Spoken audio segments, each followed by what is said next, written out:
करने के लिए मेरा अवतार हुआ है। जो मेरी शरण में आएगा उसके सारे दुख दूर हो जाएंगे। और धीरे धीरे लाखों लोग उसके चेला बनने लगे, क्योंकि जनता की आदत होती है, जनता चमत्कार को ही जल्दी नमस्कार करती है, सत्य को नहीं करेगी। जहाँ देख लिया थोड़ा बहुत चमक धमक है, 10-5 गाड़ियाँ हैं, खूब बड़ा आश्रम है, हाँ यही गुरुजी बनने के लायक है। भले ही वो गुरुजी में 2 पैसा की अकल ना हो, लेकिन यही गुरु बनने के लायक है। तो यही पौंड्रिक के साथ हुआ। धीरे धीरे लाखों लोग उसके चेला बन गए। अच्छा, बिना चेले के गुरु नहीं है, बिना भक्त के भगवान नहीं है। जब तक आपके भक्त नहीं होंगे आप भगवान कहलाने वाले हो नहीं। तो इसीलिए उसने सबसे पहले अपने चेले बनाए, अपने भक्त बनाए। काशी के राजा ने कहा कि चलो ये सब तो ठीक है, वैसा करो द्वारिका के राजा और बन जाओ तो तुम सच्चे ही भगवान हो जाओगे। कृष्ण डरता है। कृष्ण ने जरासंध के भय के कारण मथुरा छोड़ दिया था, बहुत डरपोक है, रण भी छोड़ के भाग गया था। तो तुम्हारे डर से वो द्वारिका भी छोड़ देगा, बस एक पत्र लिख करके भेज दो और बस हो गया काम। पौंड्रिक ने एक पत्र लिखा और वो अपने दूत के द्वारा भगवान को भिजवा दिया। उद्धव जी ने पढ़ा। उद्धव जी ने कहा, प्रभु इसने लिखा है कि मैं सच्चा भगवान पैदा हो गया हूँ और भगवान एक होता है। जब मैं सच्चा भगवान पैदा हो गया तो तुम दूसरे भगवान कहाँ से आ गए? इसीलिए तुम 2 दिन के अंदर द्वारिका खाली कर दो, नहीं तो मैं आऊँगा और तुम्हें मार के भगा दूँगा। इतना जब भगवान ने सुना, भगवान ने उस दूत से कहा कि चलो अच्छी बात है, नए भगवान पैदा हो गए, हम भी थोड़ा थक गए थे, विश्राम कर लेंगे, लेकिन एक बार आपके नए भगवान का दर्शन अवश्य करना चाहते हैं। उनका दर्शन कर ले, फिर हम भगवान से वैराग्य धारण कर लें। भगवान उद्धव जी के साथ पौंड्रिक को देखने गए। पौंड्रिक भगवान को दिखा दिखा कर अपना नकली सुदर्शन चक्र घुमाने लगा। अब नकली नकली है, असली असली है। यहाँ ये नकली घुमा रहा था, वहाँ भगवान ने जैसे ही अपना असली सुदर्शन चक्र छोड़ा, धड़ से उसका सर अलग हो गया। लोगों को पता चला, लोग दौड़े दौड़े उसके पास आए, लोग बोले राम राम राम, ये दुनिया को ठगता रहा, और लोगों ने उसकी बड़ी निंदा की। तो इसीलिए झूठ थोड़े दिन चलता है, सत्य ज़्यादा दिन चलता है। झूठ नष्ट हो जाता है और सत्य अमर हो जाता है। इसके उपरांत सुदामा चरित्र की कथा आती है। कृष्णस्या सीतम सखा कश्चिदम ब्राह्मणो ब्रह्मवित्तमः विरक्त इंद्रियार्थेषु प्रशांतात्मा जितेंद्रिय। बोले भगवान के जो परम मित्र थे उनका नाम था सुदामा। प्रशांत आत्मा जितेंद्रिय। सुदामा जी प्रसन्न चित्त रहने वाले ब्राह्मण थे। जितेंद्रिय, सुदामा जी की जो इंद्रियां थीं वो उनके बस में थीं। सुदामा जी ने अपनी इंद्रियों पर विजय प्राप्त कर रखी थी। लेकिन सुदामा जी इतने गरीब थे, इतने ज़्यादा गरीब थे कि अगर रात्रि के समय भोजन मिलता तो प्रातःकाल नहीं मिलता, और प्रातःकाल भोजन मिलता तो रात्रि के समय भोजन नहीं मिलता। खेतों में गेहूं कटने के बाद जो गेहूं के दाने खेतों में रह जाते थे उनको सुदामा जी बीन करके लाते थे, उनको धो करके पीस करके आटा बनाते थे, 2 टिक्कड़ बनाते थे, खाते थे और प्रसन्न रहते थे। ऐसा सुदामा जी का जीवन है। और एक ही धोती है तन पर, जैसे तैसे उस एक ही धोती से नीचे का तन ढक रखा है और जैसे तैसे ऊपर का तन ढक रखा है। 10 जगह से धोती फटी है और सिली। शरीर थोड़ा सा दुबला पतला है और पैरों में कुछ भी पहनने को नहीं है, कोई चप्पल जूता पादुकाएं उनके पैरों में नहीं। ऐसे हैं सुदामा जी। लेकिन फिर भी हर रोज़ भगवान का धन्यवाद करते हैं, हर रोज़ भगवान के मंत्र का, भगवान का भजन करते रहते हैं, माला घुमाते रहते हैं। संतुष्टि ब्राह्मण हैं। इसीलिए श्री सुखदेव जी ने सुदामा जी को गरीब तो कहा है लेकिन दरिद्र नहीं कहा, एक बार भी दरिद्र कहकर संबोधित नहीं किया। क्योंकि दरिद्र कौन है? बोले दरिद्रो यस्तु संतुष्टो, जिसके जीवन में संतोष रूपी धन नहीं है वही व्यक्ति दुनिया का सबसे बड़ा दरिद्र व्यक्ति कहलाता है।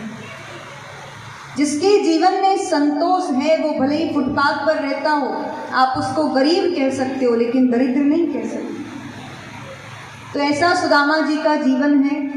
श्री सुखदेव जी ने सुदामा जी को तो दरिद्र नहीं कहा, लेकिन सुदामा जी की जो पत्नी है सुशीला, उनको बार बार दरिद्र कहकर संबोधित किया। अरे भाई, जब पति देव डॉक्टर हैं तो पत्नी अपने आप डॉक्टर नहीं कहलाने लगती हैं, उसके लिए कोई डिग्री हासिल नहीं करनी पड़ती, पढ़ाई नहीं करनी पड़ती। पति देव पंडित हैं, पत्नी अपने आप पंडिताइन कहलाने लगती हैं, कुछ नहीं करना पड़ता।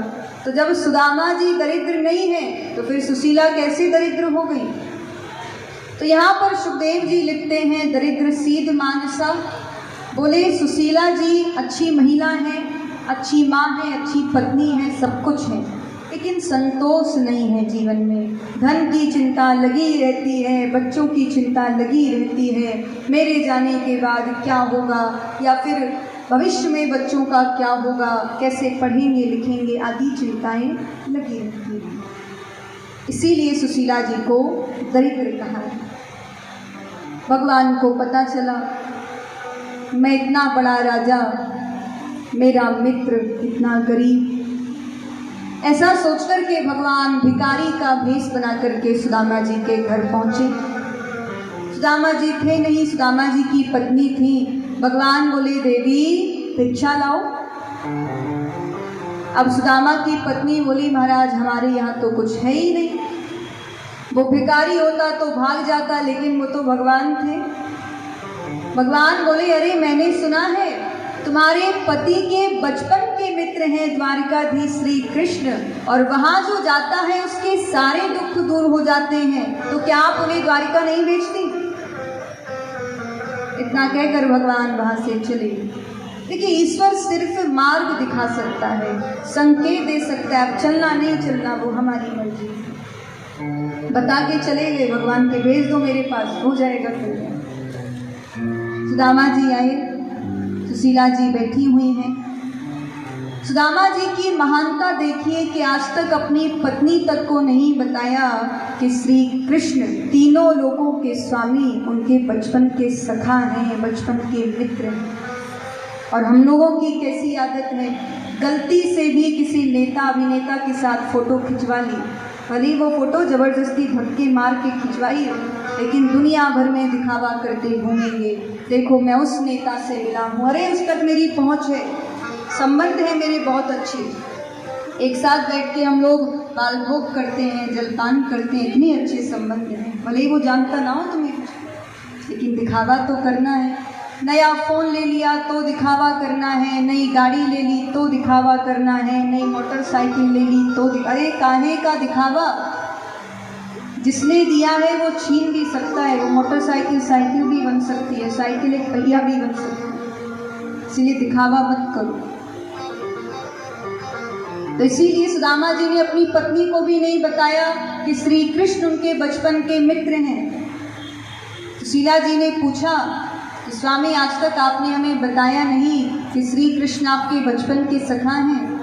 सुदामा जी ने कहा कि हाँ देवी, वो मेरा बचपन का मित्र है, लेकिन वर्तमान में वो अपनी द्वारिका का राजा है और मैं अपनी इस छोटी सी कुटिया का राजा हूँ।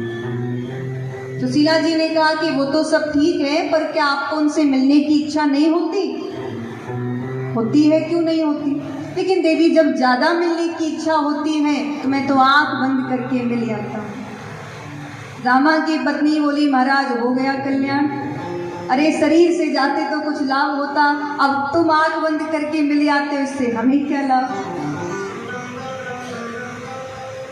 शरीर से जाओगे, तुम्हारी परिस्थिति को देखेंगे, जीवन की स्थिति को देखेंगे, उन्हें पता चलेगा कि ढंग का एक कपड़ा भी पहनने को नहीं है, तो बहुत सारा धन हमें दे देंगे, हम अमीर हो जाएंगे, धनवान हो जाएंगे, हमारा जीवन भी एक राजा की तरह ही बन जाएगा। और जब ऐसा कहा सुशीला जी ने, सुदामा जी बिल्कुल गंभीर हो गए। बोले देवी धन की इच्छा से भेजना चाहती हो? धन की इच्छा से भेजोगी तो मैं जाने वाला नहीं हूँ। इतने वर्षों बाद अपने मित्र के यहाँ जाऊंगा और धन लेने जाऊंगा। सुशीला जी सोचने लगी, पक्के सिद्धांतवादी हैं, ऐसे भेजूंगी तो जाने वाले नहीं है। सुशीला जी ने कहा कि स्वामी ऐसे ही चले जाइए, दर्शन कराइए, बस एक बार, कुछ मत मांगना, वो तो अंतर्यामी होने बताने की आवश्यकता ही क्या है, चले जाइए बस। अब सुदामा जी ने कहा, देवी चला तो जाऊंगा, लेकिन कुछ भेंट भी तो होना चाहिए। ऐसा नियम है, जब आप प्रथम बार अपने मित्र, अपने गुरु और अपनी बेटी के यहाँ जाते हो तो खाली हाथ नहीं जाना चाहिए, कोई ना कोई भेंट लेकर के अवश्य जाना चाहिए। और सुदामा जी ने कहा, देवी तुम तो घर की स्थिति देख ही रही हो, अन्न का दाना भी नहीं है, तीनों लोगों का स्वामी है, वो इतना बड़ा राजा है, क्या लेकर जाऊं उसके लिए। सुशीला जी ने कहा, स्वामी आप भेंट की चिंता मत करो। सुशीला जी गईं, 4 घर से 4 मुट्ठी तंदुल लेकर के आई और एक बालिश्त यानी फटे हुए कपड़े में बांध दी। अगर सुदामा की पत्नी सुशीला चाहती तो उनके एक इशारे पर बोरियों भर चावल आ सकते थे, लेकिन वो भगवान को दिखाना चाहती थी कि प्रभु हमारे घर में कितनी गरीबी है, आप कब कृपा करोगे। इसीलिए 4 अलग अलग प्रकार के चावल लेकर के आई, ताकि भगवान जब इनको खोले तो उन्हें पता चले कि ऐसी स्थिति है, एक चावल भी खुद के घर का नहीं है, इतनी गरीबी है इनके घर में, और देखेंगे तो फिर वो सारा धन दे देंगे। बुद्धिमानी का परिचय सुशीला जी ने दिया और सुदामा जी को देते हुए बोली कि स्वामी जब आप अपने मित्र से मिलना, उनको मेरा संदेश देना, 1 मास 2 पाक में 2 एकादशी होए, 1 मास 2 पाक में 2 एकादशी होए, सो प्रभु दीन दयाल ने नित प्रतिदिनी मोए। यानी उन्होंने कहा कि प्रभु आपके जो वैष्णव भक्त हैं वो महीने में 2 बार एकादशी व्रत रखते हैं, लेकिन हमारे यहाँ तो रोजाना ही एकादशी व्रत रखा जाता है। जब भी बच्चे कहते हैं कि माँ भूख लगी है तो मैं कह देती हूँ बेटा आज एकादशी है। प्रभु ऐसे कब तक चलेगा। थोड़े से ही शब्दों में सुशीला जी ने बहुत सुंदर बात कह दी। सुदामा जी ने कहा ठीक है देवी कह दूंगा। उस चावल की पोटली को हाथों में लिया, मन में दृढ़ संकल्प लिया, श्री कृष्ण से मिलना ही है। भगवान का वचन है, जो तू आवे पग 1 मैं आऊं पग 60। कोई भी भक्त भगवान की तरफ 1 कदम बढ़ाता है, भगवान उसकी तरफ 60 कदम अपने आप बढ़ा देते हैं। लेकिन पहले कदम हमें ही बढ़ाना पड़ेगा, क्योंकि स्वार्थ हमारा है, भगवान स्वार्थी नहीं है। बिना स्वार्थ के उसने श्वासें दे रखी हैं, बिना स्वार्थ के उसने जल दे रखा है, भोजन दे रखा है, इतना सुंदर जीवन दे रखा है, इतना सुंदर शरीर दे रखा है, लेकिन फिर भी धन्यवाद करने की जगह रोज बस रोते ही हैं, भगवान के सामने गालियाँ ही देते हैं, भगवान को और कुछ नहीं करते हैं। रात्रि में आप सो गए और अगर प्रातः काल आप उठ गए, आपको अगला दिन देखने को मिल रहा है, तो समझ जाओ कि आपके ऊपर भगवान की बहुत बड़ी कृपा है। वरना लोग अगर रात्रि को सो गए तो सोते ही रह जाते हैं, फिर अगला दिन नहीं देख पाते। तो ये कृपा है भगवान की, उसका धन्यवाद तो करेंगे नहीं। रोज भोजन करने को मिल रहा है, उसका धन्यवाद करो, भूल जाएंगे। जल पीने को मिल रहा है, उसका धन्यवाद करो, भूल जाएंगे। जो नहीं दिया है बस उसके पीछे पड़े रहेंगे, जो है उसकी खुशी को मनाना नहीं चाहते। सुदामा जी चले हैं द्वारिका की ओर। आगे पहुंचे, बहुत बड़ा समुद्र आ गया। सुदामा जी सोचने लगे कि भाई हम इतने बड़े समुद्र को कैसे पार करेंगे। तो सुदामा जी ने कन्हैया से कहा, लाला अगर तेरी गर्ज होए तो यहीं दर्शन दे जा। मेरी बस की बात ना है कि मैं इतने बड़े समुद्र को पार कर सकूं। बोलिए वृंदावन बिहारी लाल की। आइए एक भजन हम सभी यशपाल पंडित से श्रवण करेंगे, क्योंकि आगे फिर टाइम नहीं मिलेगा, इसीलिए भजन श्रवण करें, उसके बाद सभी आगे की ओर चलेंगे। बोलिए वृंदावन बिहारी लाल की जय।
तू जप ले जय हो जप ले जय हो तू जप ले राधा राधा नाम तू जप ले राधा राधा तू जप ले राधा राधा नाम तू जप ले राधा राधा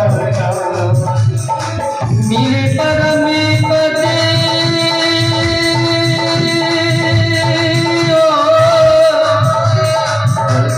मिले परम पद परम शांति ओरे मिले परम पद परम शांति ओरे मिले परम पद परम शांति ओरे परम पद परम शांति ओरे मिले परम धन धाम जप ले जप ले राधा राधा नाम जप ले राधा राधा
कोई राधा नाम उच्चारे जो कोई राधा नाम उच्चारे जो कोई राधा नाम उच्चारे जो कोई राधा नाम उच्चारे राधा उसी को भव से तारे राधा उसी को भव से तारे मिले परम पद मोक्ष का द्वारा मिले परम पद मोक्ष का द्वारा मिले परम पद मोक्ष का द्वारा मिले परम पद मोक्ष का द्वारा मिले मधु पे हरि नाम तू जप ले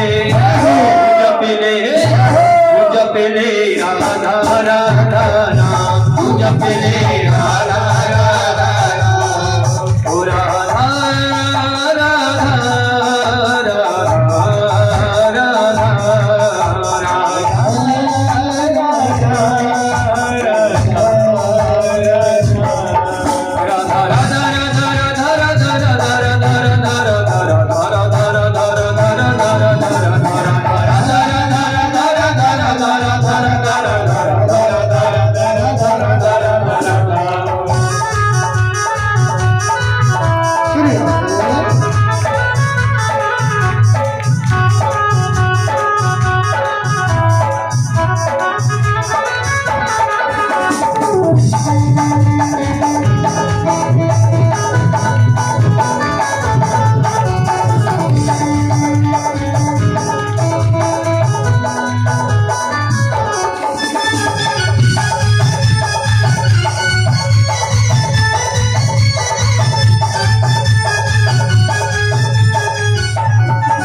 कोई राधा नामे तेरे जो कोई राधा राधा तेरे जो कोई राधा राधा तेरे जो कोई राधा राधा तेरे राधा नाम की माला फेरे राधा नाम की माला फेरे राधा नाम की माला फेरे राधा नाम की माला फेरे ओ राधा राधा राधा राधा ओ राधा राधा राधा जो कोई राधा राधा तेरे जो कोई राधा राधा तेरे राधा नाम की माला फेरे राधा नाम की माला फेरे रोम रोम उसके बस जावे रोम उसके बस जावे रोम रोम उसके बस जावे रोम उसके बस जावे रसमयी राधा नाम जपले जपले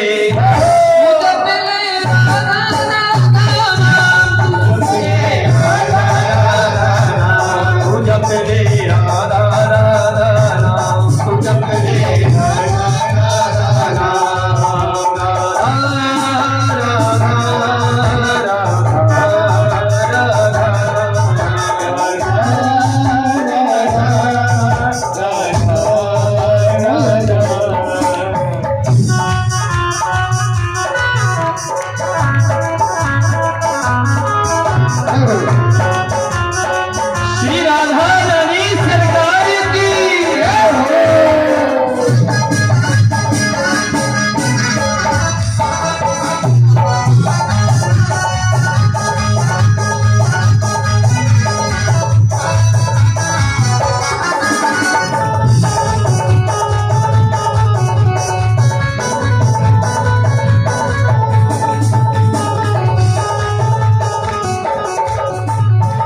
जो कोई राधा राधा बोले जो कोई राधा बोले गिरधर उसके पीछे डोले गिरधर उसके पीछे बोले जो कोई राधा राधा बोले जो कोई राधा बोले गिरधर उसके पीछे डोले गिरधर उसके पीछे डोले झूमी झूमी करी नाचे गावे झूमी झूमी करी नाचे गावे झूम झूम के मुरली धरी घनी श्याम पूजा पेले राधा राधा नाम पूजा पेले राधा राधा नाम पूजा पेले राधा राधा नाम पूजा पेले राधा राधा नाम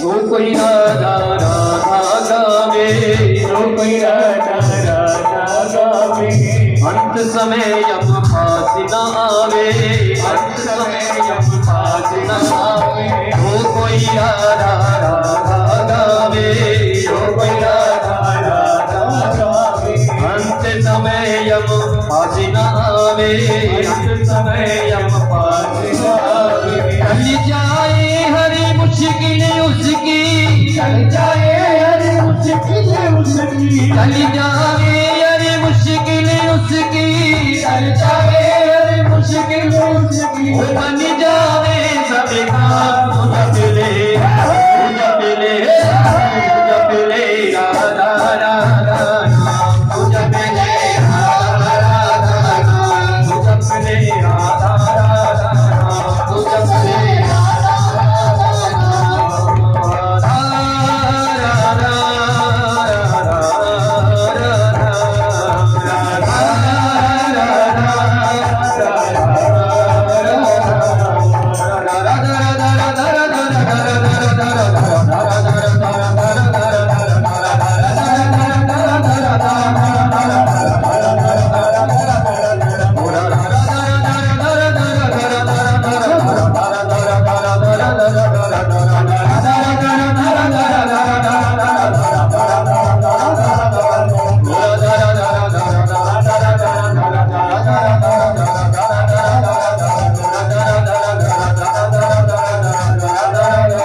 राधा रानी सरकार की जय। श्रीमद् भागवत महापुराण की जय। श्री व्यास जी महाराज की जय।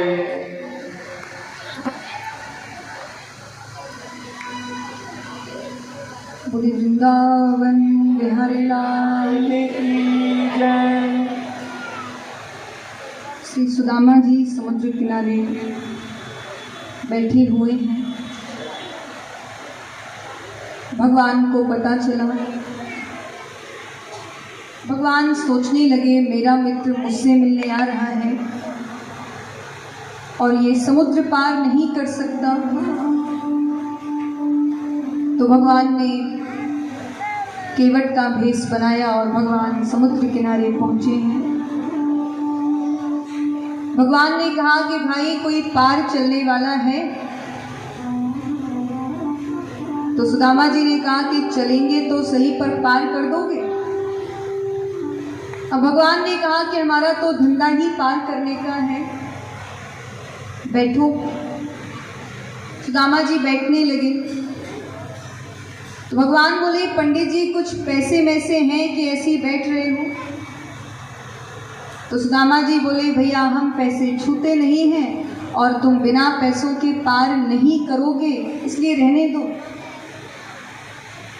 भगवान बोले पंडित जी बैठो बैठो, और तुम जैसे को तो हम बिना ही पैसे के पार कर दो।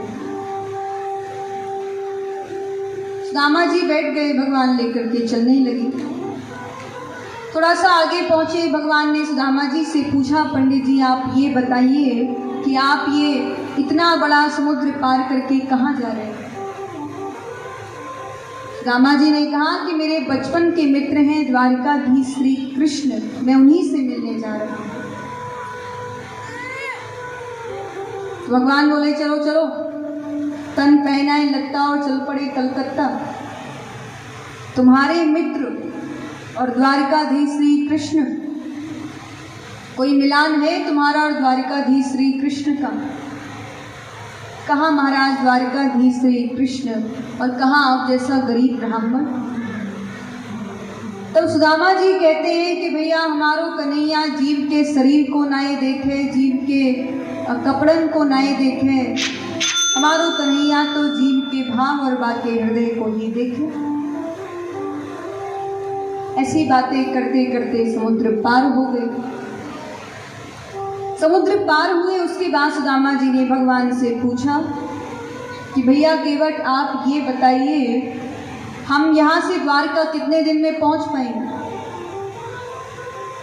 भगवान ने कहा कि देखो पंडित जी, आपके शरीर को देख करके मैं इस निष्कर्ष पर पहुँचा हूँ कि अगर आप ऐसे ही चलोगे तो 1.5 महीने के अंतर्गत द्वारिका पहुँच जाओगे।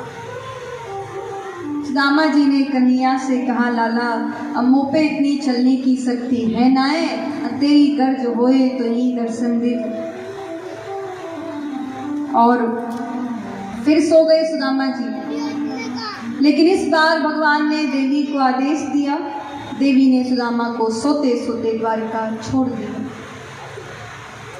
पहुँचे हैं सुदामा जी द्वारका, नेत्र खोले, देखा बहुत बड़े बड़े महल बने हुए हैं, बड़ी ही सुंदर नगरी है द्वारिका। सुदामा जी ने पास में खड़े हुए सेवकों से पूछा भैया ये कौन सी नगरी है। तो सेवक बोले महाराज ये द्वारिकापुरी है। सुदामा जी बोले ये वही द्वारिका है जिसमें हमारो कन्हैया रहे। अब सेवकों ने कभी कन्हैया नाम सुना नहीं, वहाँ तो भगवान कृष्णचंद्र के नाम से ही जाने जाते हैं। तो सेवक बोले नहीं नहीं महाराज यहाँ कोई कन्हैया वन्हैया नहीं रहते हैं। अच्छा, तो सुदामा जी सोचने लगे कि अब राजा बन गया है तो नाम भी बदल गया होगा। तो सुदामा जी ने कहा कि भैया ये बताओ यहाँ कोई कृष्णचंद्र रहते हैं। तो सेवक बोले महाराज रहते हैं नहीं, ये संपूर्ण द्वारिका ही कृष्णचंद्र की है, वो यहाँ के राजा हैं। और महाराज थोड़ा सम्मान से उनका नाम बोलिए। ये आप क्या पूछ रहे हो कन्हैया? कोई कन्हैया नहीं है, उनका नाम तो कृष्णचंद्र है। अरे उनका नाम लेने से पहले बहुत सारे विशेषण लगाए जाते हैं, बहुत सारी विभूतियाँ लगाई जाती हैं, तब जाके अंत में उनका नाम आता है। और आप ऐसे पूछ रहे हैं यहाँ कोई कन्हैया रहते हैं कि नहीं रहते। सम्मान से बोलिए। सुदामा जी ने कहा कि हाँ भाई, यहाँ कोई कृष्णचंद्र महाराज रहते हैं? हाँ महाराज रहते हैं। तो बोले मेरा नाम है सुदामा, मेरे बचपन के मित्र हैं द्वारकाधीश श्री कृष्ण, मैं उन्हीं से मिलने आया हूँ। क्या तो मेरा संदेशा कृष्ण को बता दोगे? सेवक बोले महाराज आपको इंतजार करना पड़ेगा, भगवान की आज्ञा होगी तो मिल लेना, वरना इंतजार करना पड़ेगा। ठीक है, कर लेंगे इंतजार। अच्छा, भागवत में वर्णन है कि सुदामा जी ने कोई इंतजार नहीं किया था, वो तो सीधा अंतःकरण में चले गए थे, घुस गए थे भगवान के महलों में। लेकिन अन्य पुराण के अनुसार या विद्वानों ने थोड़ा सा सुंदर बनाने के लिए ऐसा वाक्य दिया। सुदामा जी बाहर भगवान का इंतजार कर रहे हैं। सेवक अंदर पहुंचे, भगवान ने पूछा भाई क्या बात है? तो सेवक बोले महाराज एक व्यक्ति आया है, उसका नाम सुदामा है और वो आपको अपना मित्र बता रहा है। इतना जब भगवान ने सुना, केवल सुदामा नाम भगवान के कानों में पड़ा, भगवान सिंहासन से कूद पड़े, भगवान का मुकुट कहीं गिर पड़ा, भगवान की पादुकाएं कहीं गिर पड़ी, वंशी कहीं गिर पड़ी, पीताम्बर कहीं गिर पड़ा, नंगे पैर भगवान दौड़ रहे हैं भगवान, सुदामा सुदामा चिल्लाते हुए। समस्त सभा सावधान हो गई, सोचने लगी ऐसा कौन आया है जिसके लिए भगवान ने ऐसे दौड़ लगा दी। ब्रह्मा को भी इंतजार करना पड़ता है, शंकर को भी इंतजार करना पड़ता है मिलने के लिए, एक हफ्तों तक इंतजार करना पड़ता है। लेकिन ऐसा कौन आया जिसके लिए प्रभु ऐसे दौड़ रहे हैं? शरीर को भी नहीं देख रहे, कुछ पहन रखा है कि नहीं पहन रखा, दौड़ रहे हैं भगवान। दौड़े दौड़े भगवान जब मुख्य द्वार पर पहुंचे, अब वहाँ सुदामा जी ये सोच रहे हैं पता नहीं पहचानेगा कि नहीं पहचानेगा, इतने वर्ष हो गए हैं। लेकिन जब सुदामा जी ने देखा भगवान भागे भागे आ रहे हैं, सुदामा सुदामा चिल्लाते हुए प्रभु दौड़ रहे हैं, यहाँ से सुदामा जी दौड़े हैं, वहाँ से भगवान दौड़ रहे हैं। दोनों मित्रों ने कसकर के एक दूसरे को अपनी भुजा पास में बांध लिया, अपने हृदय से लगा लिया, गले से लगा लिया और दोनों ने रुदन करना प्रारंभ कर दिया, रोना प्रारंभ कर दिया। जो दूसरों पर करुणा करते हैं, जो दूसरों पर दया करते हैं, वो आज रो रहे हैं, जो कभी किसी को रोने नहीं देते, रो रहे हैं। इसीलिए कंठ अवरुद्ध हो गया। जब हम हृदय से रोते हैं तो हमारी आवाज़ नहीं निकलती, कंठ फंस गया है दोनों का, बोल नहीं पा रहे। भगवान श्री कृष्ण सुदामा जी को सने सने धीरे धीरे महलों के अंदर लेकर के आए, स्वयं नीचे बैठ गए, सुदामा जी को सिंहासन पर बिठा दिया और भगवान ने रुक्मणी जी से कहा जाओ देवी, ब्राह्मण देवता हैं, इतनी लंबी यात्रा करके आए हैं, इनके चरणों का प्रक्षालन करेंगे, इनके चरणों को धोएंगे। लेकिन जब तक रुक्मणी जी जल लेकर के आ पाती, भगवान श्री कृष्ण ने सुदामा जी के चरणों को उठा करके देखा और जैसे उनके जब तलवों को देखा तो भगवान ने देखा कि अनगिनत कांटे लगे हुए हैं, रक्त बह रहा है, छाले पड़ गए हैं, छाले फूट गए हैं, उनमें छोटे छोटे धूल के कण भी चले गए हैं। सुदामा जी को पीड़ा हो रही है लेकिन भगवान को नहीं दिखा रहे हैं। तो इतना जब ये सब देखा भगवान ने, तो इस दृश्य को देख कर के भगवान की आंखों से यमुना गंगा की धारा बहने लगी। इतने रोए हैं भगवान, इतने आंसू बहे हैं भगवान के कि सुदामा जी के चरण स्वतः ही धुल गए, उनका प्रक्षालन खुद हो गया, कुछ नहीं करना पड़ा भगवान को। पानी परात को हाथ छुओ नाही, नैनन के जल सौंपक धोए, देख सुदामा की दीन दशा को, करुणा करके करुणा निधि रोए।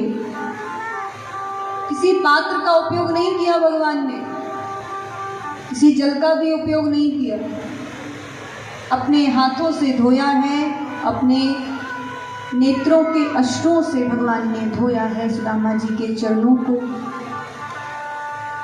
रुक्मणी जी जल लेकर के आई और ये जब ऐसा दृश्य देखा तो आश्चर्यचकित रह गई।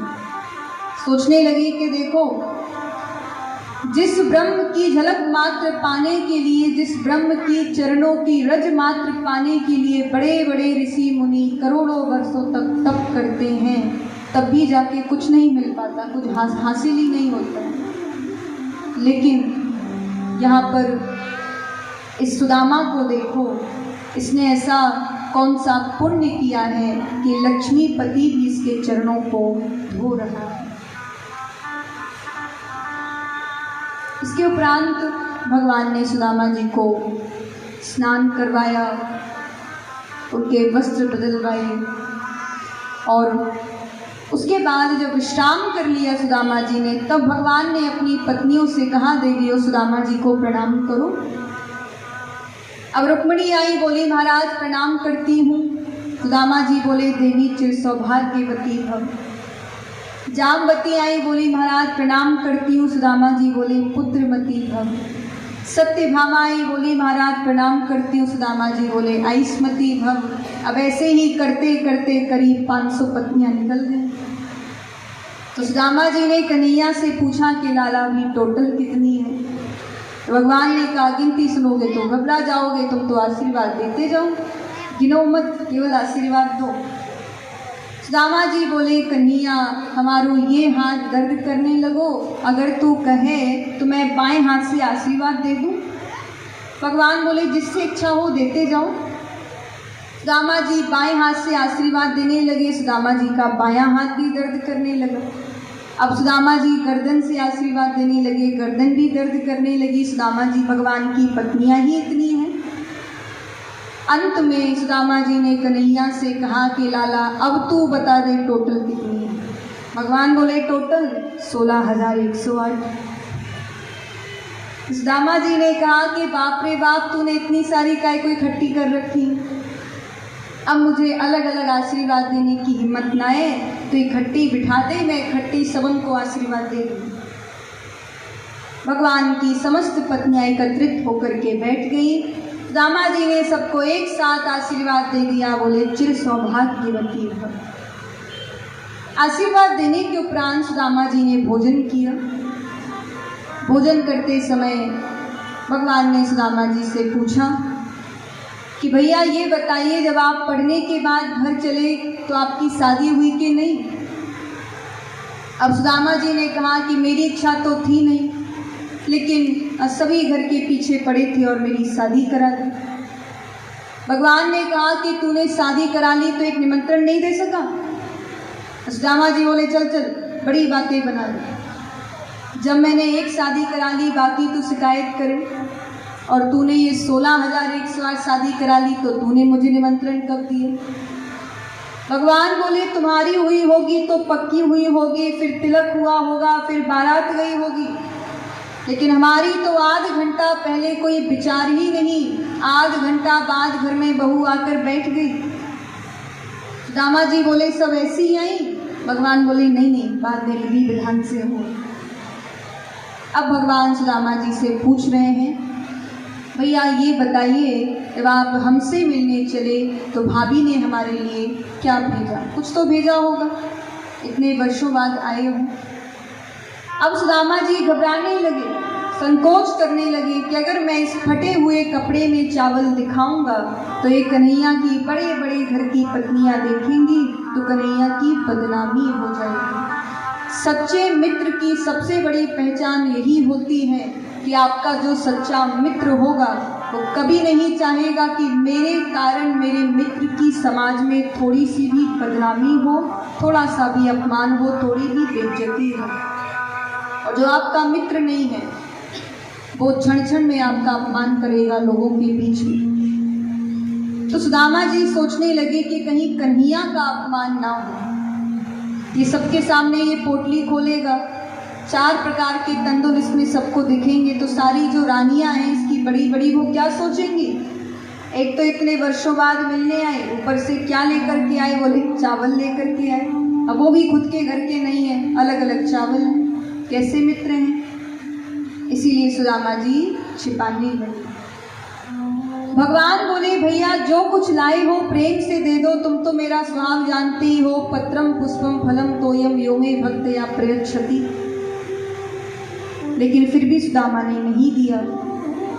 भगवान ने जबरदस्ती पोटली छीन ली, उसको खोला। भगवान ने खोलते ही भगवान को अपनी भाभी सुशीला जी की याद आई।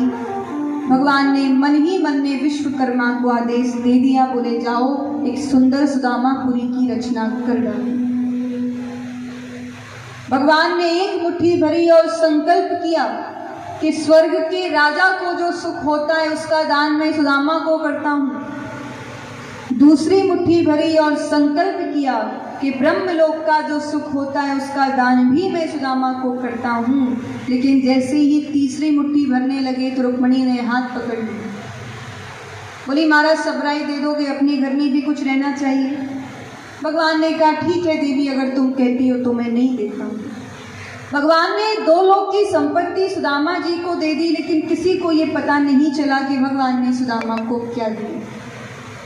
तेरे दरबार की मैंने अनोखी रीति देखी, तुझे देते नहीं देखा, पर भक्तों की झोली भरी देखी। ईश्वर कभी भी हमारे आपकी तरह ढिंडोरा पीट कर नहीं देते हैं कि अगर 21 रुपये दान कर दिए तो उसका दिखावा करना है, 11 रुपये दान कर दिए तो चिल्ला चिल्ला कर सबको बताएंगे।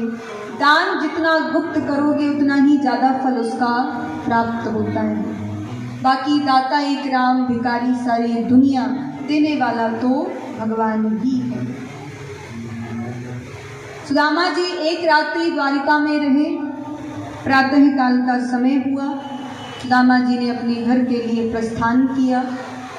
जैसे ही अपने घर सुदामा जी पहुँचे हैं, सुदामा जी ने देखा कि वहाँ झोपड़ी की जगह बहुत बड़ा महल बना हुआ है। सुशीला ने देखा, दौड़ी दौड़ी आई, सुदामा जी के चरणों में गिर पड़ी। सुदामा जी बोले, अरे सुशीला ये कैसे हो गया? तो सुशीला बोली, महाराज ये भगवान की कृपा से हो गया। सुदामा जी बोले, सुशीला तुम इस महल में रहो, मैं तो भजन करने जा रहा हूँ। भगवान भजन करने चल दिए। सुदामा जी भजन करने चल दिए। बीच में भगवान मिल गए। भगवान ने पूछा कि कहाँ जाते हो? सुदामा जी ने कहा कि मैंने तुमसे कब कहा था धन देने को? इस धन से जीव की बुद्धि खराब हो जाती है। तब भगवान सुदामा जी से कहते हैं कि सुदामा, विपदो नैव विपदः संपदो नैव संपदः। विपत्ति को विपत्ति नहीं कहते, संपत्ति को संपत्ति नहीं कहते। भगवान को भूल जाना ही सबसे बड़ी विपत्ति है और भगवान को याद रखना ही सबसे बड़ी संपत्ति है। भगवान कह रहे हैं कि ये तुम्हें मैंने अपनी इच्छा से दिया है, इसीलिए तुम्हारी बुद्धि खराब नहीं हो सकती। लेकिन हाँ, अगर तुमने ये स्वयं की मेहनत से कमाया होता या कर्मों से कमाया होता तो शायद तुम्हारी बुद्धि भ्रष्ट हो सकती थी, क्योंकि तुम्हें अभिमान हो जाता। लेकिन ये मेरी कृपा है और मेरी कृपा से कभी भी अभिमान नहीं होता, इसीलिए इस महल में रहो। इतना कहकर के भगवान अंतर्ध्यान हो गए। सुदामा जी इतना सब होते हुए भी सुदामा जी ने ज़्यादा भोगों को नहीं भोगा, जीवन पर्यंत भगवान का भजन किया और एक समय ये आया कि उन्हें भगवान के गोलोक धाम की प्राप्ति हो गई। बोलिए भक्त और भगवान की। इसके उपरांत सुखदेव जी महाराज राजा परीक्षित को यदुवंश का वर्णन श्रवण कराते हैं, किस प्रकार से भगवान के वंश को श्राप मिला। समय आने पर भगवान बार बार अपने बालकों को समझा रहे हैं। एक ही बात भगवान समझा रहे हैं, बेटा संतों का अपमान मत करो, ब्राह्मणों के साथ मजाक मत करो, सत्य का पालन करो, धर्म के साथ चलो, सदैव सत्य के साथ रहो। लेकिन बालक नहीं मान रहे हैं, बालक तो जीवन को मजाक समझ रहे हैं। भगवान सोचने लगे ऐसे मानने वाले नहीं हैं।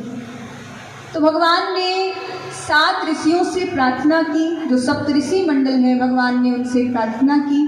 भगवान ने 7 ऋषियों से कहा कि महाराज आप जानते हो अब मेरे धाम जाने का समय आ रहा है। इसीलिए आप कृपा करके यहाँ द्वारिका में आइए और जब तक मैं नहीं जाता तब तक आप यहीं पर निवास करिए, जिससे मुझे आपका दर्शन प्राप्त होगा। भगवत आज्ञा से सातों ऋषि द्वारिका में आए, अपनी अपनी कुटिया बना करके द्वारिका में रहने लगे। अब बालकों ने देखा उन संतों को, तो बालक सोचने लगे कि पिताजी कहते हैं संत त्रिकालदर्शी होते हैं, संत त्रिकालदर्शी होते हैं। आज हम इन संतों की परीक्षा लेकर देखेंगे कि ये त्रिकालदर्शी है या नहीं।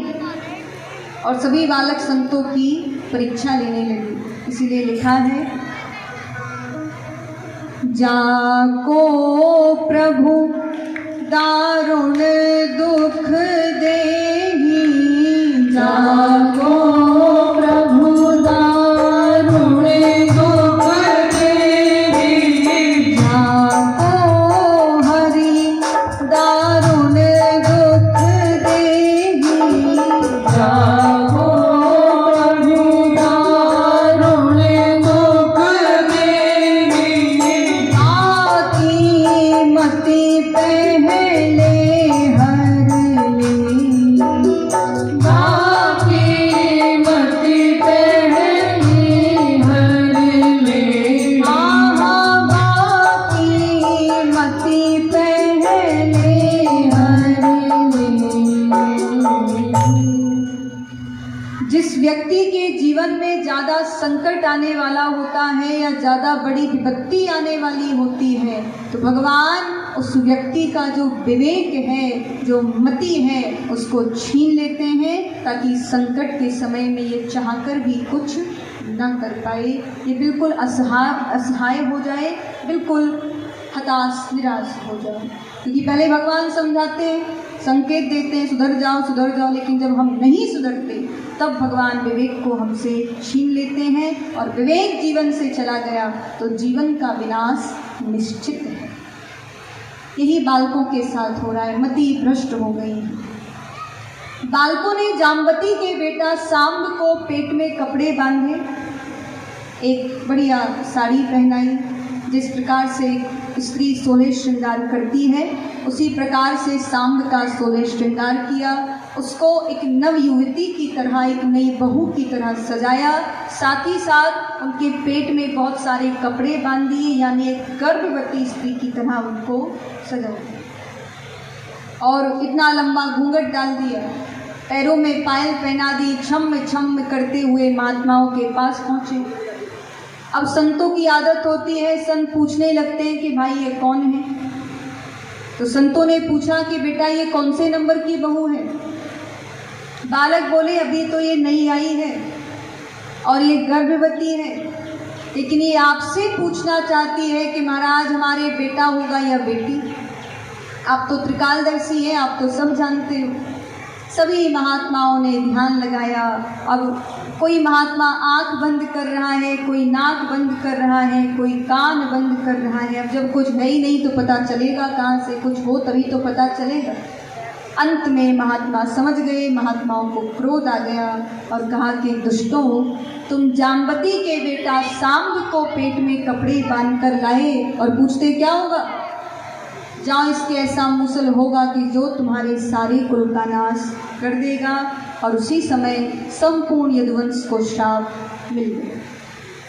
बालक घबराने लगे, भयभीत होने लगे। भगवान तो पहले ही समझा रहे थे, मानी नहीं भगवान की बात। कपड़ा खोल के देखा, उसमें से लोहे का मूसल निकला। अच्छा, वैसे हो तो सब भगवान की इच्छा से ही रहा है। भगवान स्वयं चाहते हैं कि ये वंश नष्ट हो जाए। अगर भगवान ऐसा नहीं करते तो इस पृथ्वी पर बहुत बोझ हो जाता। सब सोच कर के चलते हैं भगवान। तो बालक उस लोहे के मूसल को लेकर के उग्रसेन के पास गए। उग्रसेन ने उस मूसल को घिस करके समुद्र में फेंक दिया। समुद्र में जैसे ही फेंका तो वो एरका नाम की पैनी घास बन के खड़ा हो गया। नारद जी आए, वसुदेव जी को पता चला कि यदुवंश को श्राप मिल चुका है, तो वसुदेव जी दुखी हो गए। नारद जी आए, नारद जी ने वसुदेव जी को नव यज्ञस्त्रों का संवाद और 24 गुरुओं की कथा का श्रवण कराया। श्री दत्तात्रेय जी महाराज ने अपने जीवन में 24 गुरु बनाए थे। उन्होंने मकड़ी को गुरु बनाया था, उन्होंने अजगर को गुरु बनाया था, उन्होंने वृक्ष को गुरु बनाया था, उन्होंने पृथ्वी को गुरु बनाया था, उन्होंने वायु को गुरु बनाया था। तो आदि आदि 24 गुरु उन्होंने अपने जीवन में बनाए थे। जहाँ से जो शिक्षा मिली उसी को उन्होंने अपना गुरु बनाया। इसके बाद भगवान ने सभी से कहा, आप लोग मेरे साथ प्रभासी क्षेत्र चलो, वहाँ दान पुण्य करेंगे जिससे ऋषियों का जो श्राप है वो कम हो जाए। अब सभी भगवान के साथ प्रभासी क्षेत्र पहुँचे। वहाँ किसी ने दान पुण्य तो किया नहीं, सभी मदिरा का पान करने लगे और मदिरा का पान करके एक दूसरे से झगड़ा करने लगे। अस्त्र शस्त्र टूट गए तो एरका नाम की घास उखाड़ करके एक दूसरे को मारने लगे। बलराम जी समझाने गए, बलराम को भी मारने लगे। तब भगवान ने बलराम से कहा, भैया बलराम, विनाश काले विपरीत बुद्धि, इनका विनाश का समय आ गया है, इसीलिए ये ऐसे नहीं मानेंगे। बलराम जी ने भगवान के चरणों में प्रणाम किया, शेषनाग का रूप धारण करके समुद्र में विलीन हो गए। भगवान एक पेड़ के नीचे बैठे हुए थे। उसी समय एक पहेलिया ने भगवान को हिरण समझ करके बाण मार दिया। आगे भगवान के उसे पता चला कि भगवान है तो भगवान से क्षमा मांगने लगा। भगवान ने कहा, कोई बात नहीं, एक बार मैंने भी तुमको छुपके से मारा था और आज तुमने हमको मार दिया। कि कर्म का सिद्धांत है, जो जिसके साथ जैसा कर्म करता है उसको फल भी वैसा ही मिलता है। तो कई संतों का मानना है कि भगवान श्री राम ने बाली को छिपकर बाण मारा था, उसी का फल भगवान को कृष्ण के रूप में मिल गया। तो कर्म के नियम ने, कर्म के सिद्धांत ने भगवान को भी नहीं छोड़ा, जबकि भगवान कर्म से बहुत परे हैं, कर्म से अलग है भगवान, वो कर्म के बंधन में है ही नहीं। लेकिन हमें सिखाना चाहते हैं कि अच्छे कर्म करो तभी कल्याण होगा। उस बहेलिया को भगवान ने अपने धाम भेज दिया और भगवान ने दारुक से कहा, दारुक तुम द्वारका जाकर के यदुकुल के नाश और मेरे धाम गमन का समाचार सुना देना। मेरे जाने के बाद द्वारिका समुद्र में डूब जाएगी, इसीलिए द्वारिका खाली कर दी। दारुक द्वारिका गया, यदुकुल के नाश भगवान के धाम गमन का जैसे ही समाचार सुनाया, देवकी और वसुदेव दोनों ने अपने प्राणों को त्याग लिया। भगवान आए, भगवान अपनी समस्त पत्नियों को लेकर के अपने धाम को चले गए। मथुरा में जो भगवान के पर पोते हैं बज्रनाथ, उनको राजा बनाया गया। इसके बाद कलयुग का वर्णन आता है। तो कलयुग में बालों को सजाना ही स्नान माना जाएगा। कहीं ज़्यादा पानी बरसेगा, कहीं बिल्कुल नहीं बरसेगा। मनुष्य लोग विसित हो जाएंगे, गाय जो हैं वो बकरी जैसी हो जाएंगी। एक एक पैसे पे लोग एक दूसरे को मारने लगेंगे और एक व्यक्ति की आयु 30-20 वर्ष की हो जाएगी। तो उसी समय उत्तर प्रदेश के मुरादाबाद जिले में संभल नाम के गांव में विष्णु यश नाम के पंडित जी होंगे। उनके यहाँ भगवान कल्कि के रूप में जन्म लेकर के आएंगे, अत्याचारियों का नाश करके धर्म की स्थापना करेंगे। 4,32,000 कलयुग की पूरी आयु है और अभी लगभग विद्वानों के अनुसार 5,122 वर्ष बीते हैं। जब कलयुग को समाप्त होने में 800 वर्ष शेष रह जाएंगे, तब भगवान पुनः इस धरती पर कल्कि का अवतार धारण करके आएंगे। वो भगवान का अंतिम 24वां अवतार होगा। जो व्यक्ति धर्म की शरण में है, जो सत्य की शरण में है, जो भागवत की शरण में है, वो बच जाएगा। बाकी जो अधर्म के मार्ग पर चल रहा है, दूसरों का हंसी मजाक उड़ा रहा है, संतों का अपमान कर रहा है, बात बात पर झूठ बोल रहा है, भगवान को नहीं मानता, धर्म को नहीं मानता, तो ऐसे व्यक्ति का तो विनाश निश्चित है। आगे सुखदेव जी परीक्षित से कहते हैं, राजन अब तुम्हें सर्प डसेगा और तुम मर जाओगे, तो ऐसे अज्ञान का तुम त्याग कर देना, क्योंकि तुम तो भगवान की कथा सुनकर के अमर हो चुके हो। शरीर मरता है, आत्मा कभी भी नहीं मरती। परीक्षित जी प्रसन्न हो गए, चरणों में गिर पड़े, बार बार सुखदेव जी का धन्यवाद कर रहे हैं। राजा परीक्षित ने सुखदेव जी का पूजन किया। सुखदेव जी महाराज वहाँ से चले गए। राजा परीक्षित बैठे हुए थे। 7 दिन हुए, तक्षक परीक्षित को मारने के लिए चल दिया। रास्ते में कश्यप नाम के ब्राह्मण मिले। जो कि राजा परीक्षित को दोबारा से जीवित करने जा रहे थे। तक्षक ने कश्यप नाम के ब्राह्मण को धन दिया, धन का लालच दिया। कश्यप वहाँ से लौट गया। तक्षक ने मनुष्य का रूप धारण किया, परीक्षित के पास आए, परीक्षित को डंक मारा, परीक्षित जलकर राख हो गए। इसके बाद जब ये समाचार परीक्षित के बेटा जन्मेजय को पता चला, उन्होंने सर्प यज्ञ प्रारंभ करवा दिया। सभी सर्प उसमें जलने लगे। तक्षक इंद्र के सिंहासन में छिप गया। ब्राह्मणों ने मंत्र पढ़ना शुरू किया। तक्षक इंद्र के सिंहासन के सहित अग्नि में गिरने लगा। आस्तिक मुनि आए, उन्होंने सर्प यज्ञ बंद करा दिया। तो नदियों में जैसे गंगा श्रेष्ठ हैं, देवताओं में जैसे अच्युत भगवान श्रेष्ठ हैं, वैष्णव में जैसे भगवान शंकर श्रेष्ठ हैं, क्षेत्रों में जैसे काशी श्रेष्ठ है, वैसे ही पुराणों में श्रीमद् भागवत सबसे श्रेष्ठ है। भागवत में 4 अक्षर हैं। भा माने भक्ति, गा माने ज्ञान, वा माने वैराग्य, ता माने त्रिवेणी या तत्व। भक्ति, ज्ञान और वैराग्य की जो त्रिवेणी है उसी को हम भागवत कहते हैं। आइए अब आप सभी मेरे साथ भागवत के अंतिम श्लोक का पाठ करेंगे। सभी से प्रार्थना है, हाथ जोड़ लें और मेरे पीछे आप सभी अंतिम श्लोक का पाठ करेंगे। नाम संकीर्तनम यस्यो, नाम संकीर्तनम यस्यो, नाम संकीर्तनम यस्यो, नाम संकीर्तनम यस्यो, सर्व पाप प्रणाशिनम, सर्व पाप प्रणाशिनम, सर्व पाप प्रणाशिनम, सर्व पाप प्रणाशिनम। प्रणामो दुख समनः, प्रणामो दुख समनः, प्रणामो दुख समनः, प्रणामो दुख समनः। हम नमामि हरिं परम, नमामि हरिं परम, तम नमामि हरिं परम। तम नमामि हरिं परम। नाम संकीर्तनम यस्यो सर्व पाप प्रणाशिनम। जिन भगवान का नाम मात्र लेने से जीव के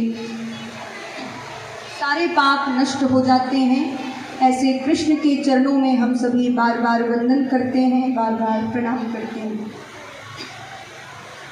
आप सभी ने 7 दिन भागवत की कथा का श्रवण किया। जो भी अच्छा लगा हो अपने जीवन में धारण करने की कोशिश करना, और अगर कोई गलती मुझसे हुई हो तो आप मुझे क्षमा भी कर सकते हैं। मेरे मुख से आपके लिए कोई अपशब्द निकल गया हो या कुछ गलत शब्द निकला हो तो उसके लिए मैं आपसे क्षमा चाहती हूँ, माफ़ी चाहती हूँ। बाकी आप सभी का हर वर्ष की भांति इस वर्ष भी बहुत सहयोग रहा, भागवत में बहुत प्रेम रहा।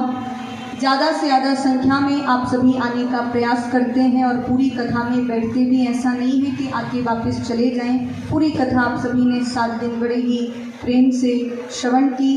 तो सबसे पहले इस कथा के जो मुख्य यजमान हैं वो डॉक्टर विजय ही हैं, सभी जानते हैं। उन्हीं के माध्यम से आप सभी को ये कथा श्रवण करने को मिल पाती। अगर वो ना कराएं तो कैसे श्रवण करोगे आप सभी। और उन्हीं के माध्यम से मुझे भी आप सभी से हर वर्ष मिलने का मौका मिलता है। तो एक बार उनकी संपूर्ण परिवार के लिए, उनके लिए जोरदार तालियां कीजिए। जितनी उनकी प्रशंसा की जाए कम है। जब आपको पता ही होगा, जब मैं 8 या 9 वर्ष की थी तब से पानीपत में मैं कथा करती आ रही हूँ। उस टाइम मेरे गुरुजी भी थे, अब तो ठाकुर जी के पास हैं वो। तो उस टाइम से मैं कथा करती आ रही हूँ और तब से ही आप सभी बड़ा प्रेम इस भागवत में अपना देते आ रहे हैं, सुनते हैं कथा को। और तो पहला योगदान तो डॉक्टर विजय का ही है, वो इस कथा की जड़ हैं, वही हैं। बाकी दूसरा योगदान पंडित श्री यशपाल जी का रहा, अपनी बहुत ही सुंदर आवाज़ के द्वारा, बहुत ही सुंदर भजनों के द्वारा वो आप सभी को भगवान के नाम से जोड़ने की कोशिश करते हैं, प्रयास करते हैं। वो यही प्रयत्न करते हैं कि वो अपनी आवाज़ के द्वारा, भजनों के द्वारा आपको भगवान से जोड़ पाएँ। बाकी तीसरा मुझे बताने की आवश्यकता नहीं है, तीनों बैठे हुए हैं। तो इन तीनों के लिए एक बार जोरदार तालियों की सेवा कीजिए। जितनी इनकी प्रशंसा की जाए उतना कम है। बहुत सुंदर बजाते हैं। मुझे तो कोई नॉलेज नहीं है इतना म्यूज़िक की, जितना ठाकुर जी कृपा से मिला है उतना आप सभी को मैं सुनाती हूँ। लेकिन ये तो मुझे पता है, बताया गया है कि ये टीचर हैं इस चीज़ के, तो गुरु हैं। तो एक गुरु के आगे मेरी क्या ही औकात है, लेकिन फिर भी बहुत सुंदर ये बजाते हैं। और आप सभी का जिन्होंने इतना सुंदर टेंट लगाया उनका भी धन्यवाद मैं करती हूँ। बड़ी ही सुंदर ये थीम जो है, जो कलर है, बड़ा ही प्यारा कलर है। और जो साउंड सर्विस रही, भैया ने इतनी सुंदर साउंड की सेवा की, कोई प्रॉब्लम नहीं, कोई परेशानी नहीं। और एक बार अपने लिए जोरदार तालियों की सेवा की।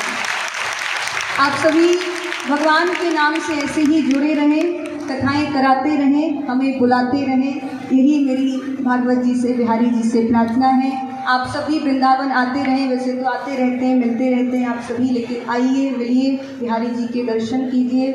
और डॉक्टर साहब से भी प्रार्थना है, ऐसे ही हर वर्ष कथा कराते रहें। हाँ, डॉक्टर साहब का एक बहुत बड़ी इनकी इच्छा है, ठाकुर जी से इनकी प्रार्थना है, वो ये चाहते हैं, वैसे तो ये कथा भी बड़े स्तर पर ही होती है, ये भी बड़ी विशाल कथा है, लेकिन उनको ऐसा लगता है, मुझे भी ऐसा लगता है कि यहाँ जगह थोड़ी कम पड़ जाती है।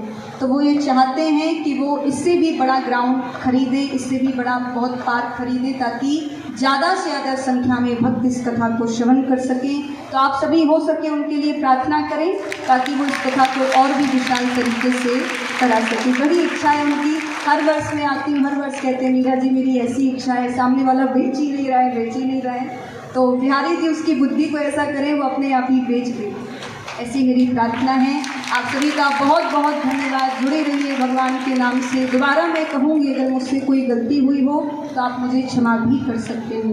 बोलिए वृंदावन बिहारी लाल की, भागवत महापुराण की जय। जय श्री राधे, जय जय श्री राधे, जय जय श्री राधे।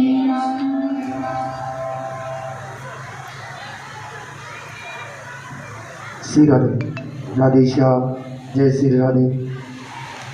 बोले भागवत महापुराण की जय, व्यास जी महाराज की जय, जय जय श्री राधे श्याम।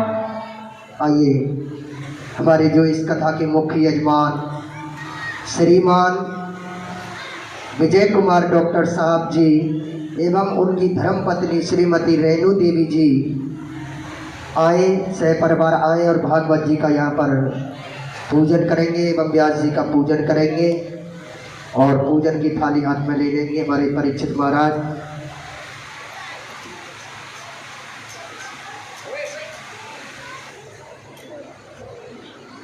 ओम हरि ओम। मंगलम भगवान विष्णु, मंगलम गरुड़ध्वज, मंगलम पुंडरीकाक्ष, मंगलाय स्तनो हरि। ओम श्रीमद्भागवत महापुराणेभ्यो नमः। पुरस्ते अक्षत पुष्पाणि यादांचायः। हाथ में अक्षत पुष्प ले लेंगे और अक्षत पुष्प लेकर के भागवत महापुराण का ध्यान करेंगे। ओम हरि ओम। कस्तूरी तिलकम ललाटपटले वक्षस्थले कौस्तुभम, नासाग्रे वरमोक्तिकं करतले वेणुकरे कंकणं, सर्वांगे हरिचंदनं सुललितं कंठे च मुक्तावली, गोपस्त्री परिवेष्टितो विजयते गोपालचूडामणि। ओम श्री कृष्णाय वासुदेवाय हरये परमात्मने प्रणतः क्लेशनाशाय श्री गोविंदाय नमो नमः। ओम श्रीमद्भागवत महापुराणेभ्यो नमः। आवायामि स्थापयामि पूजयामि ध्यानार्थे आवाहनार्थे गंधाक्षत पुष्पं समर्पयामि। श्रीमद्भागवत महापुराणेभ्यो नमः। बोले भागवत महापुराण की जय। गंधनम समर्पयामि, तिलक लगा देंगे भागवत जी के। गंधद्वाराम दराष्टाम निष्ठपुष्टाम करीश्रीम ईश्वरीम सर्वभूतानां ताम्होपवे श्रियम्मा। गंधनम समर्पयामि गंधनान्ते, अक्षतं समर्पयामि अक्षतान्ते, पुष्पम समर्पयामि नैवेद्य निवेदयामि। नैवेद्य चढ़ा देंगे, फल ले लेंगे फल। ओम नाभ्या आसीदंतर चवंशिष्ठो जहु समवर्तता पदव्यां भूमृदिशा श्रोत्रा तथा लोकान कल्पन्न। नैवेद्य निवेदयामि ताम्बूलपुंगिफलं द्रव्यदक्षिणां समर्पयामि। श्रीमद्भागवत महापुराणेभ्यो नमः। नैवेद्य निवेदयामि ताम्बूलपुंगिफलं द्रव्यदक्षिणां समर्पयामि। आइए, वस्त्रम समर्पयामि उपवस्त्रम समर्पयामि, वस्त्र चढ़ा देंगे। ओम हरि ओम। श्रीमद्भागवत महापुराणेभ्यो नमः। वस्त्रं समर्पयामि उपवस्त्रं समर्पयामि। ओम हरि ओम सहस्रशीर्षा पूर्वः सहस्राक्ष सहस्रपाद सभूमिकुं सर्वतस्मत तिष्ठत सांगुलम्। ओम श्रीमद्भागवत महाप्राणेभ्यो नमः। वस्त्रं समर्पयामि उपवस्त्रं समर्पयामि। पुनस्ते अक्षत पुष्पाणि आदांचायः अथ संकल्पं कुर्यातः। संकल्प करेंगे और दक्षिणा रख लेंगे जो व्यास जी को आपको दक्षिणा देनी है। आइए सभी माता बहनाओं से मैं निवेदन करूंगा कि आप सभी ने यहाँ पर कथा श्रवण की और पूज्य मीरा जी ने आपको 7 दिन तक कथा श्रवण कराई, तो आप सभी का दायित्व बनता है आप यहाँ पर संकल्प करेंगे और भगवान ने आपको जिस लायक बनाया है, पत्र दिया है, पुष्प दिया है, जो भी दक्षिणा दिया है, मन रूपी दक्षिणा लेकर के आप हाथ में संकल्प करेंगे और संकल्प करके जो भी जिस मनोकामना से संकल्प करेंगे, क्योंकि भागवत जी एक कल्प वृक्ष है और इस कल्प वृक्ष के सामने आप अपनी मनोकामना को रखोगे और जिस मनोकामना से आप संकल्प लोगे वो मनोकामना आपकी अवश्य पूरी होगी। और आइए जब संकल्प होगा तब एक एक करके बारी बारी से यहाँ पर भागवत जी पर चढ़ाएंगे और व्यास जी से प्रसाद स्वरूप आपको प्रसाद दिया जाएगा। तो सभी अपने हाथ में दक्षिणा रख लेंगे, सभी माता बहनाएं दक्षिणा निकाल करके रख ले, जो भी जिस लायक हो आप उस लायक अपने हाथ में दक्षिणा ले लें और सभी संकल्प करेंगे। हमारे परीक्षित महाराज भी अपने हाथ में दक्षिणा रख लेंगे और 3 बार सभी श्री विष्णु श्री विष्णु श्री विष्णु नाम उच्चरित 3 बार कहना है, श्री विष्णु श्री विष्णु श्री विष्णु। ओम विष्णु तुत्परार्थे श्री शिवद्वारा कल्मे में वस्रवंतरेष्टविस्ततमे कलयुगे कल्प्रथम जन्मे जम्बूद्वीपे भारत खंडे भारत वर्षे बौद्धावतारे प्रभुनाम संवत्सरे 2069 साके 1942 आने श्री अमकायने अमकोले हरियाणा मंडल गटे श्री पानीपत नगर है श्री अमकायने श्री आजाद नगर है श्री अमकायने श्री अमुक यजमान नाम नोम श्रीमान विजय कुमार जी डॉक्टर साहब जी नाम नो हम सपत्नी को नाम नो श्रीमती रेणु देवी सपत्नी को नाम नो अमुक गोत्रोत्पन्ना कश्यप गोत्रोत्पन्ना अमुक यजमान नाम नो। सभी अपने अपने नाम का उच्चारण करेंगे, अमुक गोत्रोत्पन्ना अपने अपने गोत्र का उच्चारण करेंगे। श्रुति स्मृति प्राणोक्त फल प्राप्त्यर्थम अपर्याप्त लक्ष्मी प्राप्त्यर्थम धर्म अर्थ काम मोक्ष फल प्राप्त्यर्थम गृह सुख शांति हेतवे कारोबार लाभार्थ सिद्ध्यर्थे मन कामना सिद्ध्यर्थे श्रीमद्भागवत महापुराण पूजनान्ते श्रीमद्भागवत महापुराण श्रवणान्ते सर्वेभ्यो देवी देवताभ्यो पूजनार्थे सर्वेभ्यो देवी देवताभ्यो पूजनार्थे अहम संकल्पम करिष्ये। ओम जज्जाग्रतो दूरमुदयति देवन्दसुत देवेति दूरं गमज्योतिकां ज्योतिरेकं तन्मे मनः शिव संकल्पमस्तु शिव संकल्प सिद्धिरस्तु शिव संकल्प सिद्धिरस्तु शिव संकल्प सिद्धिरस्तु। बड़े भागवत महापुराण की जय। व्यासी के तिलक कर देंगे। ओम नारायणं नमस्कृत्यं नरं चैव नरोत्तमं देवीं सरस्वतीं व्यासं ततो जयमुदीरयेत्। ओम विष्णवे नमः व्यासरूपाय नमः। माल्यादीनि सुगन्धीनि मालित्यादीनि वे प्रभो मया हृतानि पुष्पाणि पूजार्थं प्रतिगृहीताम्। पुष्पमालां समर्पयामि द्रव्यदक्षिणां समर्पयामि। ओम हरिः ओम श्री माल्यादीनि सुगन्धीनि मालित्यादीनि वे प्रभो मया हृतानि पुष्पाणि पूजार्थं प्रतिगृह्यताम्। पुष्पमालां समर्पयामि द्रव्यदक्षिणां समर्पयामि। बोलो व्यास जी महाराज की जय, बालकृष्ण लाल की जय, राधा रानी सरकार की जय। आइए एक एक करके सभी आएंगे यहाँ पर, आइए एक एक करके आए भागवत जी पर, एक एक करके आते रहेंगे और सभी बैठ जाए। अभी सभी माता बहनें बैठ जाए अभी 5 मिनट के लिए, सभी बैठ जाए, अभी समय बहुत है अपने पास में। सभी आएंगे और सबको प्रसाद भी दिया जाएगा, इसलिए जो भी हमारे कमेटी के जो भी भाई बंधु हैं जो भी आना चाहते हैं ये आएंगे, व्यवस्था को बनाए। जय जय श्री राधे, जय जय श्री सीताराम। और आइए हमारे यशमान भैया जी से सभी भजनों का आनंद लेंगे। जय जय श्री राधे, जय जय श्री सीताराम।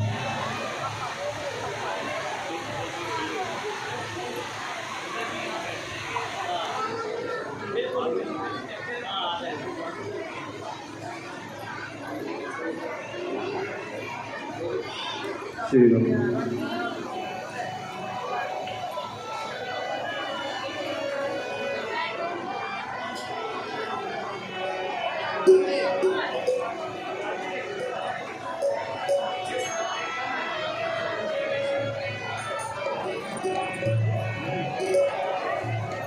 श्री बाकी हरिलाल की जय।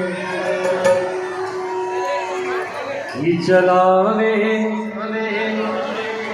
चलावे तीर नजरा दे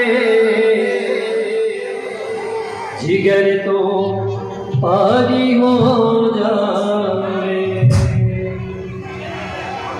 चलावे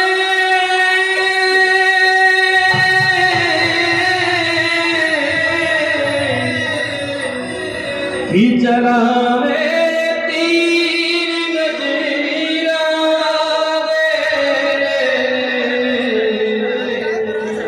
जिगर तो पारी हो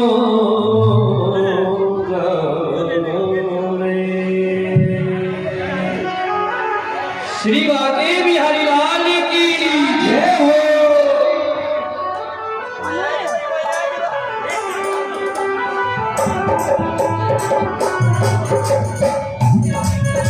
सभी बारी बारी से व्याजी को असली वाले के नीचे करते जाते हैं।